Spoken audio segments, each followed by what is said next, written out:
Hi everyone, welcome back to my channel. Today I'm going to start a new series for Halloween. I love everything that's scary and spooky and a little bit unpleasant and unsettling. So if you guys like this kind of stuff too, definitely keep watching this series. I'm not sure what I'm going to call it yet, but I do have so many ghost stories and creepy stories that have happened to me my whole life. All my friends make fun of me because I feel like I have a sixth sign. Things always seem to happen to me. Sometimes I almost predict the future, or I'll dream and talk about one person and that I haven't spoken to in years, and literally the next day they'll call me or I'll somehow see them out. So many weird things. So definitely let me know below if you guys want to see my own personal stories, but I want to talk about the legend of the Alaska Triangle. So it's kind of like the Bermuda Triangle. The Bermuda Triangle I am not too fascinated with, only because my grandfather he worked on vessels and ships, and he would travel to Russia and all different stuff, and he would tell me all these stories about how many times he's traveled through the Bermuda Triangle and nothing ever happened that was out of the ordinary. So I never was really interested in it.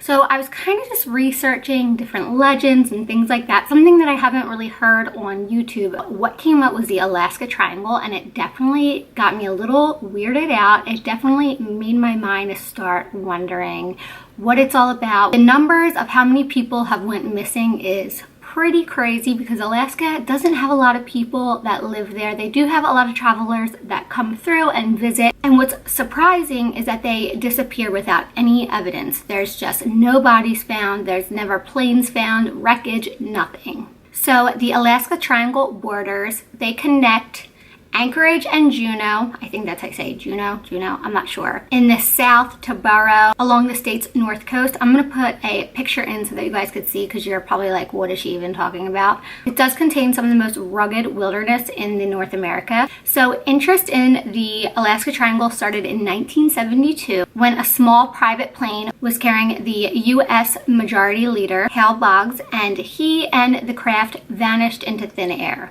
This was the longest search and rescue effort, and they went over a month. They had 50 civilian planes and 40 military planes out looking for them. They searched over 32,000 square miles, which is insane. That's a huge amount of land to find nothing. Over 16,000 people have went missing in this area since 1988. What's interesting about this, they believe there is UFO bases there, alien bases, and then the natives also believe that the spirits don't want outsiders and their land taken by man, and especially not by people that aren't from Alaska, because they are very true to their heritage. I'm not sure if I believe the aliens. I mean, I want to believe it because I think it's a little bit naive not to believe that there's other people out there besides us. I just think this universe is huge and there has to be others somewhere, whatever it may be. I have no idea. One can only speculate, but I love hearing stories.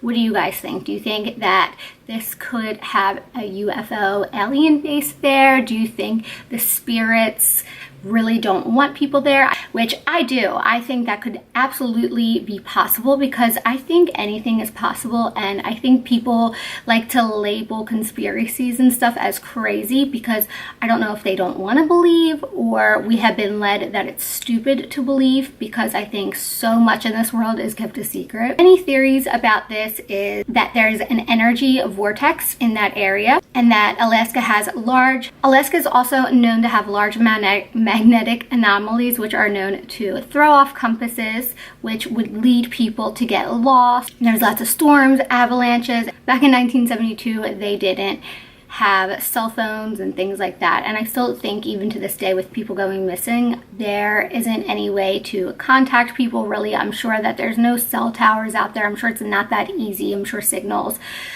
don't really reach in that area. There's really just harsh weather out there. It's just really rugged, and I do believe, thinking logically, that it does make sense because there has been cases where a plane has hit a mountain, which triggers an avalanche, which would cause a lot of the evidence to go missing because it would get buried. A lot of the people would probably get buried, and digging through all of that snow, I'm sure, is nearly impossible. So it would be impossible to find evidence, and I think that does kind of make a lot of sense. But one thing that kind of got me thinking, which does definitely trigger your mind to wonder and think, okay, of course there is logical instances, but that does lead me to believe that there could be not so logical things to happen, was that there was a Japanese aircraft that was traveling. They were going to Anchorage, and they reported that 3 UFOs were following them, and they reported that the craft was 2 times the size of the plane that they were traveling in. And they reported as well that they had been following them for over 400 miles, and the air traffic controller was working with these Japanese pilots to basically try to maneuver around these UFOs, to basically lose tail of them, and it didn't happen. They followed them for over an hour. And the Japanese pilots, again, were talking with the air traffic controller, telling them that the 3 objects kept pursuit of them. So that kind of blows me away a little bit. That's kind of a little bit creepy. And apparently when I did some research, there was tons and tons and tons of UFO sightings out there. Still to this day, it has like the most UFO sightings out there. And then also Alaska is known for all the Bigfoot sightings, and they definitely have a lot of creepy history like surrounding that. So I'm not sure what I think. Let me know, have you guys ever been through the Alaska Triangle? Do you think it's kind of like a hoax and it's just, you know, natural things happening? Or do you think there could be a little bit of some creepiness that we can't explain? So let me know what you guys think about this case, and I'll talk to you soon with my creepy story.